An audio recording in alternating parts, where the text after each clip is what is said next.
Ya, halo, satu, dua, tiga, tes. Oke ya. Jadi banyak yang tanya mengenai kelas manpower.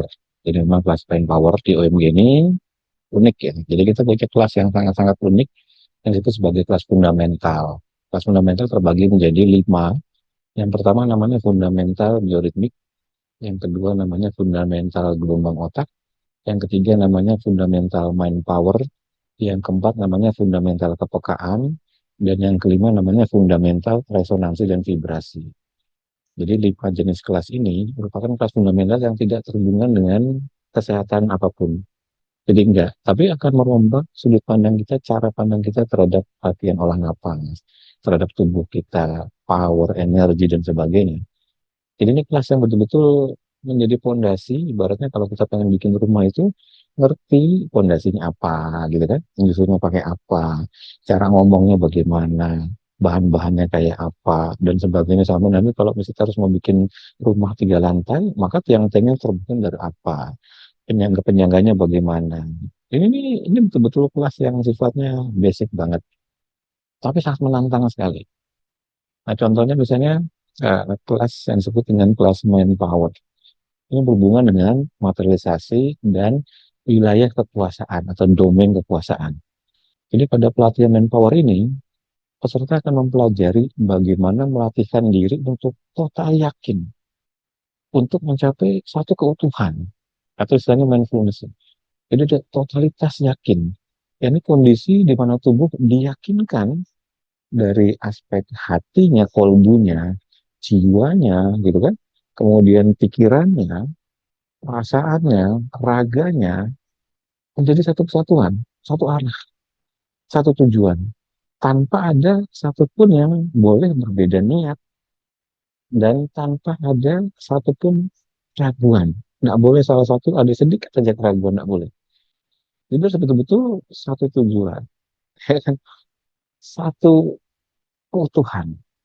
Nah, bila seseorang ini berhasil mencapai tahap keutuhan yang seperti ini, maka dipastikan semesta kecil di dalam dirinya, karena tubuh ini semesta kecil ya, akan manut, nurut pada apapun keinginan dari si empunya tubuh. Maka terwujudlah proses materialisasi di situ. Yang ini mewujudnya niat dan tujuan menjadi satu kenyataan atau realita. Nah, pertanyaan itu kan banyak yang tanya, bagaimana caranya supaya meyakini diri agar bisa nurut, manut untuk masuk ke dalam tahap kesatuan penyatuan tersebut? Jawabannya, ini nih bocorannya, bocoran. Ini pun nanti akan diberikan di camp fundamental yang akan kita bikin di bulan Agustus mendatang. Jadi kita bikin di bulan Agustus karena harapannya adalah menjadi bulan yang merdeka. Merdeka terhadap apa? Bukan sebatas merdeka dari kesembuhan, dari penyakit ya. Itu merdeka dari penyakit, berarti kita mendapatkan kesembuhan yang sempurna. Tapi merdeka dari sisi pengetahuan, karena kita ngerti building blocknya kalau pengen sehat ini dari sisi mengolah raga kita seperti yang akan nanti dijelaskan di camp yang akan datang. Ya lanjut ya. Jadi eh, pertanyaan yang tadi, bagaimana cara meyakini diri agar diri ini bisa nurut, bisa manut hingga ke tahap penyatuan tersebut? Nah, jawabannya adalah ada pemahaman kita bahwa sesuatu yang kita pahami sebagai kebenaran itu memblokking kita untuk membuat yang lebih daripada itu. Karena apa? Karena dianggap suatu kemustahilan atau suatu ketidakbenaran yang tidak mungkin terjadi. Saya ulangi ya. Jadi ada pemahaman ya yang kita anggap sebagai sebuah kebenaran, itu pemahaman itu memblokking kita untuk membuat yang lebih daripada itu karena dianggap pemahaman kita yang baru itu sebagai suatu kemustahilan. Jadi otaknya menganggap itu sebagai suatu ketidakbenaran dan tidak mungkin terjadi. Ya kan? Nah permasalahannya kebenaran itu ya fana lah. Istilahnya tuh tidak semua manusia percaya secara ramai-ramai benar adalah memang suatu kebenaran. Sebagai contoh. Dulu kita tarik mundur sebelum tahun 1400-an, orang-orang meyakini bahwa bumi itu datar, ya kan? Orang-orang meyakini bahwa bumi datar dan merupakan pusat dari alam semesta, gitu kan? Itu adalah pemahaman yang dipahami secara global pada masa itu, yang berarti itulah kebenaran semestanya pada saat itu. Siapapun yang berpikir berlawanan pada masa itu akan dicap aneh dan dicap pembangkang, bahkan tokoh yang terkenal Galileo sampai dihukum mati. Benar nggak? Ya kan? Seiring perjalanan waktu kita paham bahwa kebenaran saat itu ternyata bukan kebenaran saat ini. Kini kita paham bahwa bumi itu bergerak mengelilingi matahari dan seterusnya dan seterusnya. Jadi bergeser tuh, ya kan? Padahal pada saat itu ya kayak gitu kebenarannya. Ternyata enggak. Contoh lain, ini kan sedikit lebih spesifik dan lebih jelas. Contohnya adalah ada seorang biksu yang hidup di kuil, di mana isinya tuh biksu semua dan terisolasi atau sangat jarang berhubungan dengan dunia luar. Nggak ada TV, nggak ada radio, nggak ada handphone, nggak ada gadget, nggak ada surat kabar. Itu pokoknya betul-betul isolasi lah dari dunia luar gitu kan. Tapi di dalam lingkungan kuil itu, semua orang percaya bahwa jalan di atas bara itu hal biasa.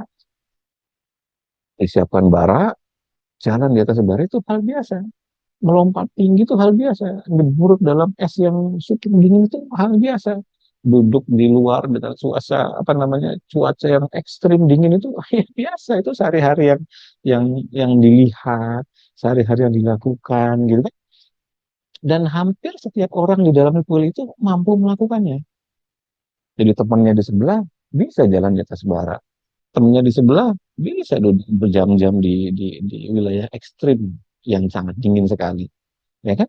Temen yang di sebelah bisa lompat yang lebih tinggi, temennya di sebelah bisa tangannya di bawah kakinya di atas, handstand, kopstand gitu kan, atau gelantungan dengan satu jari. Bisa melakukan itu hal-hal yang biasa di sekitarnya. Kenapa?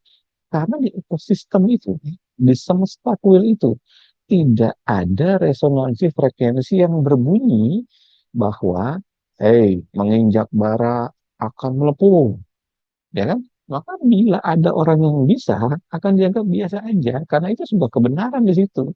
Nggak ada frekuensi lain yang berbunyi itu. Frekuensi yang berbunyi adalah bahwa jalan di atas bara, ya biasa-biasa aja. Kenapa? Ya mungkin mereka ngerti tekniknya, mereka ngerti caranya, mereka tahu cara mengolah energinya dan sebagainya gitu. Maka menginjak ke bara itu bukan sesuatu yang membuat akan terjadi melepuh secara mentalitas. Itu bisa dilakukan oleh orang-orang di sekitarnya, teman-temannya juga bisa, bisu-bisu lainnya juga bisa, tidak ada masalah. Ya kan? Itu kebenaran yang tercipta dalam ekosistem itu kayak gitu. Jadi frekuensi yang berbunyi di dalam semesta kuil itu adalah frekuensi yang jalan di atas bara itu nggak melepuh, ya kan? Duduk berjam-jam atau diselimuti dengan es, di mana diselimuti lagi dengan handuk yang basah, itu tidak dingin. Tubuhnya punya kemampuan dan punya keyakinan yang dibentuk di dalam ekosistem itu. Dengan frekuensi yang bunyinya itu biasa-biasa saja. Menginjak bara tidak melepuh, duduk di es yang ekstrim tidak apa-apa. Tubuhnya tetap hangat dan sebagainya. Maka terbentuk keyakinan komunal di situ yang frekuensinya kayak gitu bunyinya, ya kan? Kebayang ya? Jadi di dalam camp yang akan datang di bulan Agustus nanti, termasuk di kelas mindfulness ya bagian kecilnya, itu kita akan latihan, akan membuat ringan barbel yang kita pegang. Kita hidup dalam dunia atau lingkungan atau semesta yang percaya bahwa barbel seberat 2 kilogram itu berat tuh, apalagi 4 kilo, ya kan? Diresonansikan di dalam semesta dirinya, di otaknya, di jantungnya, di sel-sel. Jadi dikasih sinyal, frekuensinya berbunyi bahwa ada kepercayaan 2 kilo itu berat, 4 kilo itu berat. Benar nggak? Ya? Nah, resonansi akan kepercayaan itu besar sekali di semesta di dalam dirinya. Karena semua orang berkata begitu dan berpikir begitu. Anda tanya sama pasangan di rumah, Bu, sayang, ini barbel 2 kilo 4 kilo berat nggak? Berat. Anda tanya sama pembantu, barbel 2 kilo 4 kilo berat nggak? Berat. Anda tanya sama teman, saudara, tetangga, orang tua, dan sebagainya. Ya kayak gitu. Jadi frekuensinya berbunyi di semestanya orang itu. 2 kilo aja berat. Apalagi 4 kilo. Apalagi 8 kilo.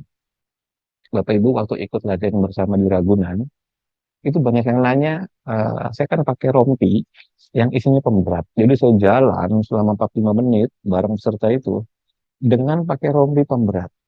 Lalu ada salah satu bertanya, Mas itu kelihatannya itu rompi apa harga gitu? Oh ini rompi isinya pemberat Bu, boleh pegang nggak? Oh boleh, saya copot rompinya, lalu kemudian dipegang sama ibu tuh langsung jatuh, langsung aduh berat banget Mas. Iya Bu, karena rompinya ini kalau nggak salah sih saya lupa nih angkanya antara 15 sampai 20 kilo. Hah? Rompinya 15 sampai 20 kilo? Iya Bu, rompinya tuh beratnya 15 sampai 20 kilo. Jadi ini rompi yang saya pakai sepanjang jalan 45 menit itu Mas. Ya, saya ini membentuk semesta yang frekuensinya berbunyi dalam diri saya. Ini bukan rompi 20 kilo. Ini hanya sebatas rompi biasa. Yang seperti saya pakai rompi baju biasa yang mungkin beratnya hanya 500 gram. Atau mungkin beratnya hanya satu kilo lah mungkin. Ya rompi kan kayak baju rompi itu nggak mungkin beratnya berkilo-kilo ya. Saya berusaha untuk menegasikan di dalam mentalitas saya, di dalam semesta diri saya bahwa saya berjalan selama 45 menit dengan membawa rompi biasa saja. Walaupun realita yang terjadi, kenyataannya adalah rompi saya yang saya bawa itu 20 kilo. Ini beneran. Silakan bisa tanya sama peserta yang pada hari itu hadir 19 orang, ada fotonya. Ntar saya tunjukin fotonya di layar. Ya. Lalu, apa yang saya lakukan untuk membuatnya jadi ringan? Ya, saya tinggal menyangkal aja. Saya melepaskan diri dari ikatan belenggu atau penjara pemahaman semesta saya bahwa rompi ini berat, barbel ini berat. Saya negasikan. Jadi saya lagi jalan itu, saya lupakan, saya ciptakan lingkungan pikiran saya sendiri, mentalitas saya sendiri, perasaan saya sendiri yang terdiri dari tubuh saya, sel-sel saya, dan seluruh isinya. Saya menciptakan, ya kalau dalam bahasa tradisional, saya menciptakan kuil saya sendiri. Saya menciptakan kuil saya sendiri di mana seluruh raga saya yang sedang berhubungan pada latihan alam di Ragunan ini, itu tidak sedang membawa beban berat, walaupun kenyataannya begitu. Tapi saya sedang mengenal pemahaman saya sendiri, keyakinan saya sendiri. Dan keyakinan itu diuji. Apakah nanti otak saya akan balik kepada realita atau tetap nyantel pada keyakinan yang saya bangun sendiri. Jadi saya menciptakan pemahaman saya sendiri. Saya menciptakan diri saya sendiri. Saya menciptakan lingkungan sendiri, semesta saya sendiri. Saya ajak sehari itu untuk percaya bahwa ini bukan rompi 20 kilo. Ini adalah rompi yang beratnya hanya 200 gram. Seperti itu. Jadi saya menciptakan domain atau wilayah saya sendiri. Ya, ini kekuasaan di mana hukum yang berbunyi dan berlaku di dalamnya, bunyinya adalah rompi ini seringan seperti bulu kapas. Rompi ini ringan-seringan seperti rompi baju biasa. Bukan rompi 20 kilo. Bukan. Itu untuk diri saya sendiri. Itu saya lakukan setiap kali saya jalan kaki. Setiap kali saya berkali-kali di Ragunan selalu pakai rompi seperti itu.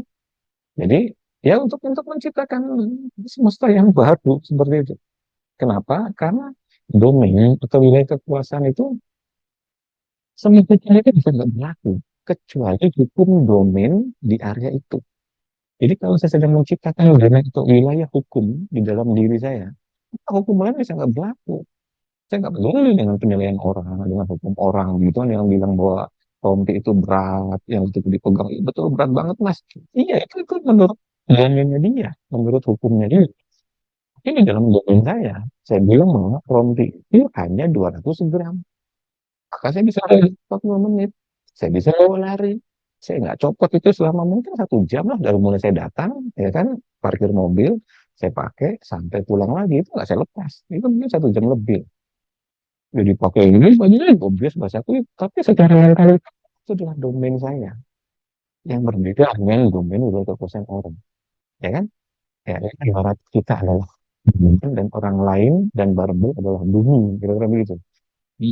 Apabila si barbel atau si rompi ini dipegang gitu, ibaratnya si barbel ini, katakanlah barbel kasusnya, dipindahkan ke bulan, di mana yang berlaku adalah hukum bulan.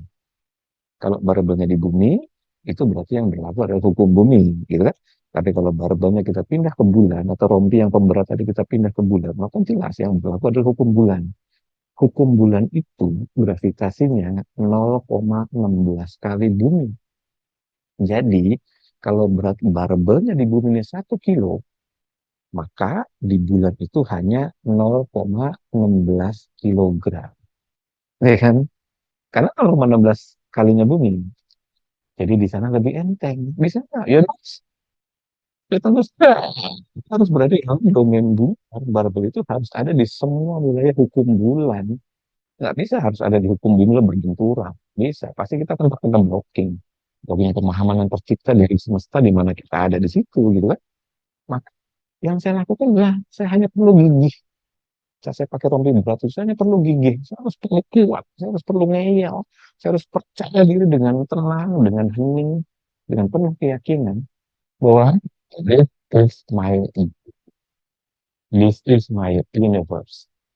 This is my world, not yours, not others. I create domain. I create law. Saya menciptakan hukum di dalam wilayah kekuasaan domain itu sendiri. That's it. Seperti itu. Nah, jika kita paham konsep ini, maka persentase keberhasilan pasti meningkat. Pada apa saja? Pada kesembuhan, pada prestasi, pada melakukan perubahan-perubahan, atau apa saja. Ciptakan domain. Materi kan diberikan satu porsi di kelas manpower. Tapi porsi paling besar nanti, porsi paling besar akan kita berikan pada camp 3 hari. Camp fundamental 3 hari yang akan kita laksanakan bulan Agustus nanti. Nanti saya akan bikin secara terpisah apa namanya videonya dan brosur flyernya. Ini teasernya dulu. Jadi selama itu serta belajar menciptakan domain dia sendiri, menciptakan dunia kekuasaan dia sendiri. Yang tak mungkin bagi orang lain itu dilakukan. Sama kayak tadi, hukum di bulan untuk berat itu berat ya, tidak sama dengan hukum di bumi. Hukum di Mars tidak sama dengan hukum di bumi. Jadi kalau sebuah benda yang beratnya 1 kilo diletakkan di bulan, itu tidak sama yang terjadi pada benda itu, pada barbel itu, pada berat beban itu kan, dengan yang ada di bumi. Makanya ada meme yang lucu itu bahwa ketika seorang itu di bumi beratnya 100 kilo, meme dengan begini, mungkin Anda salah tinggal di planet saja. Karena kalau di Mars itu beratnya mungkin hanya sekian puluh kilo saja, bukan 100 kilo. Kenapa? Karena domain wilayah hukumnya berbeda. Jelas ya? Saya masih tunggu. Sampai ketemu di penjelasan yang berhubungan dengan camp Merdeka di bulan Agustus mendatang, yang khusus mempelajari mengenai apa itu domain, bagaimana kita menciptakan domain di diri kita sendiri. Bagaimana? Anda tertarik dengan pemahaman ini dan bagaimana penerapannya dengan teknik pernapasan, olah napas, dan kegiatan lain ada di kelas manpower. Tapi udah jalan satu kali, tapi kalau menyambung bisa. Gitu ya. Sampai ketemu di kelas manpower atau next camp 3 hari fundamental. Saran saya, Bapak Ibu nanti ikut di camp fundamental. Dibikin jauh-jauh karena nanti kita akan adakan di minggu kedua bulan Agustus. Jadi masih sebulanan lagi. Lalu siapkan waktu, coba ciptakan domain sendiri. Kita ajari gimana caranya, kita ajari gimana cara membuktikannya. Saya akan bawa juga alat ukur untuk membuktikan bahwa domain sudah terbentuk atau belum. Seperti itu. Karena sama membantu, selamat sore semua. Seru ya.